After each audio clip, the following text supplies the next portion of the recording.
할렐루야, 사랑합니다. 축복합니다. 이 밤에도 우리는 하나님 앞에 예배합니다. 성도님들이 흩어져 있는 곳곳마다에서 예배자로 있을 때 하나님의 사랑과 크고 놀라우신 은혜가 늘 머물러 있으시기를 주님의 이름으로 간절히 축원합니다. 오늘은 고린도후서 1장 1절부터 11절 말씀에 의지하여 상처 입은 치유자 예수라는 제목으로 하나님의 말씀을 갖도록 하시겠습니다. 오늘 읽은 고린도 후서는 사도 바울이 고린도 교회에 써보낸 두 번째 편지입니다. 오늘 본문에는 여러 단어가 자주 등장을 하고 있는데 그 단어들을 중심으로 해서 하나님의 말씀을 묵상하고 은혜를 나누도록 하겠습니다. 첫째는 환난이라고 하는 단어입니다. 오늘 본문에는 환난이라고 하는 단어가 4번 등장을 하고 있어요. 환난의 사전적인 의미는 어느 날 갑자기 들이닥친 재난이라고 할 수 있습니다. 구약 성경에 환난이라고 그러면 북이스라엘이 아시리아에 의해 멸망당한 사건, 또 남유다가 바벨론에 의해 멸망당하고 성전이 무너지고 포로로 잡혀가고 그런 사건들을 이야기할 수 있겠습니다. 우리 민족도 여러 가지 많은 환난 가운데 놓여 있었습니다. 오랑캐들의 침략이나 임진왜란이나 일제강점기나 6.25 한국전쟁이나 이러한 것들이 다 환난이라고 할 수 있는 것입니다.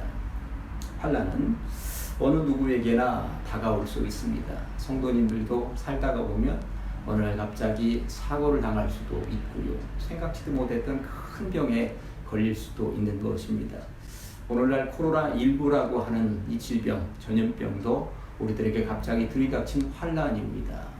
성도라고 하여서 비껴가지 않습니다. 어떻게 해야 할까요? 두 번째는 고난입니다. 오늘 본문에는 고난이라고 하는 단어도 똑같이 4번 등장을 합니다. 환난이라고 하는 것이 어느 날 갑자기 들이닥친 어려움이라고 할 수 있다면 고난이라고 하는 것은 어느 정도 예상하고 있는 어려움이라고 할 수 있을 것입니다. 온 인류를 구원하기 위한 자발적인 어려움, 예수님의 십자가 사건을 환난이라고 하지는 않습니다. 고난이라고 하는 것입니다. 오늘 본문에서 바울은 고린도 교회 성도들의 고난에 대해서 언급을 하고 있습니다. 왜 그랬을까요? 고린도 교회는 현재 걸음마 단계였습니다. 그런 도시에서 성도로 산다는 것, 그리고 주의를 지킨다고 하는 것은 우리의 상상을 뛰어넘는 그 이상 고난의 연속이었을 것은 분명해 보이는 것입니다. 세상 사람들로부터 미친놈 소리를 들어야만 했을 것입니다. 손가락질을 받기에 충분했을 것입니다. 수입이 줄어들었을 것이며 일자리도 잃어버렸을 것입니다. 가족이나 친지들과도 멀어져야만 했을 것이고 이웃들이나 친구들과의 관계도 여의치가 않았을 것입니다. 고난의 연속이었을 것이 분명한 것이죠. 이 땅을 살고 있는 우리들에게도 신앙을 가지고 있다는 이유 하나만으로 고난 가운데 처할 때가 있습니다. 어떻게 해야 할까요? 세 번째, 위로입니다. 오늘 본문에는 위로라고 하는 단어가 무려 10번이나 등장을 하고 있습니다.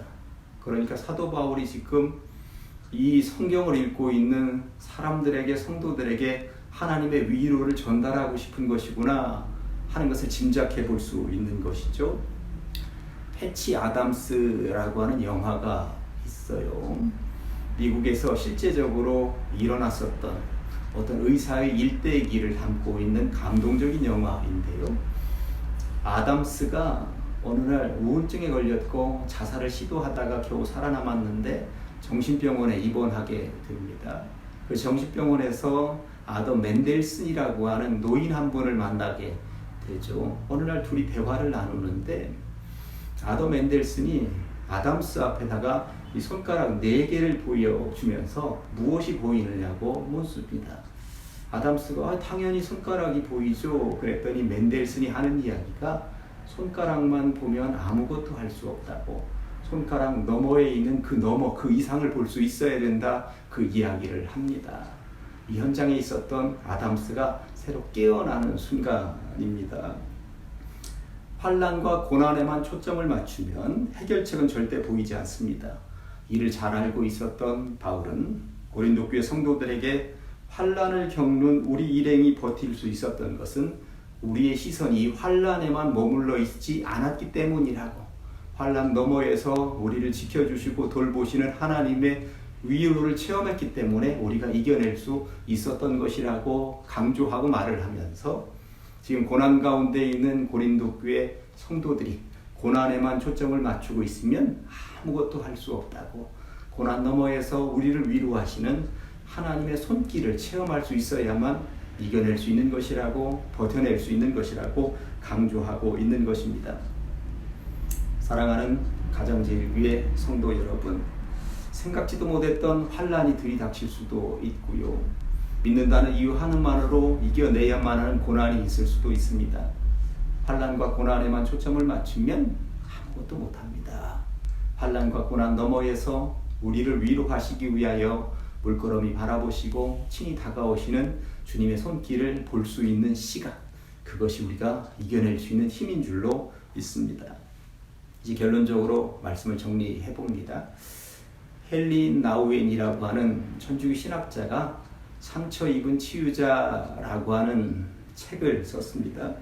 이 책에서 그는 예수님을 일컬어서 상처 입은 분이라고 표현하고 있습니다. 왜 그러냐 하면 예수님은 자기 민족의 지도자들에게, 이스라엘 백성들에게 상처를 입으셨다는 거예요. 그리고 예수님은 제자들의 배신, 도망치는 것을 통해서도 상처를 입으셨다는 것입니다. 그리고 예수님은 십자가 위에서 정말 상처를 입으셨다고 하는 것입니다. 그런데 예수님이 입으신 그 상처 때문에 온 인류가 치유를 받고 구원을 받았다라고 하는 것입니다. 예수님이 그런 상처를 입지 않으셨다면, 예수님이 십자가 위에서의 상처를 거부하셨다면 인류는 치유받지 못했다라고 하는 것입니다. 오늘 바울의 권면은 명쾌합니다. 환난과 고난 가운데 있는 우리는 환난과 고난에만 집중하고 그것에만 눈길을 주고 있으면 안 된다라고 하는 것입니다. 환난과 고난 너머에서 우리를 돌보시고 지켜주시고 위로하시는 그 하나님을 믿으며 그분의 치유에 몸을 맡겨 보라고 권면하고 있습니다. 5절이 핵심 말씀입니다. 그리스도의 고난이 우리에게 넘친 것 같이 우리가 받는 위로도 그리스도로 말미암아 넘치는도다. 그리스도로 말미암아 차고 넘치는 하나님의 위로를 통해 세임 얻으시기를, 승리하시기를 주님의 이름으로 간절히 축원합니다. 사랑합니다. 축복합니다. 아멘.